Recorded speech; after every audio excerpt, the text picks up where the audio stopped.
This is Rachel Bradshaw, and this is my audience for Speech 3.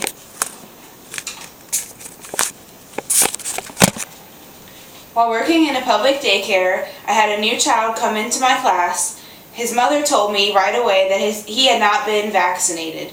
She chose not to get him vaccinated because of the weird side effects she had heard they could cause. Because he didn't have the proper immunizations, our daycare director had to ask them to leave, and her child couldn't attend our daycare. She explained that the child could potentially expose other children to deadly diseases and that they could not allow that. Due to the mother's choice to not vaccinate her child, we had to remove the child from the class, which had caused much embarrassment for the mother and for us.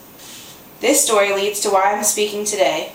There is a need to vaccinate our children in order to prevent the spread of disease. There are several risk factors involved for not vaccinating a child. These include the fact that all 50 states have certain vaccination requirements for children entering schools according to procon.org. Children without these vaccines will have trouble entering a public school and will have to find alternatives.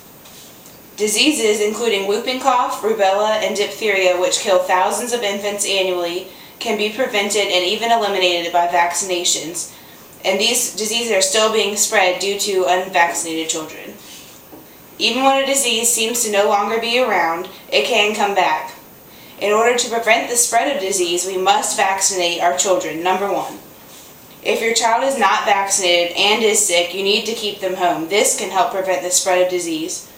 Vaccinations protect those we care about. For example, an adult getting the whooping cough vaccination can prevent a child that's not old enough from getting that disease too.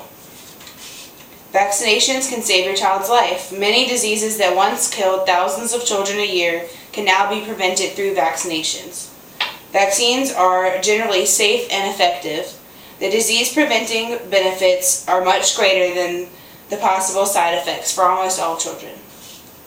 Vaccines can also save your family time and money by allowing them the ability to attend any public school they want.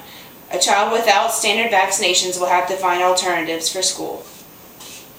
You can choose not to vaccinate your child because you've heard bad things about it, but keep in mind that these diseases they can contract from not getting vaccinated can be deadly.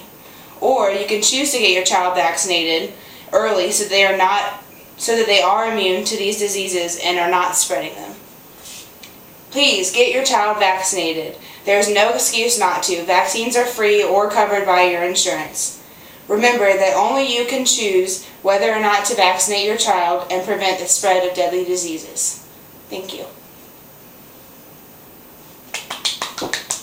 It's the red button.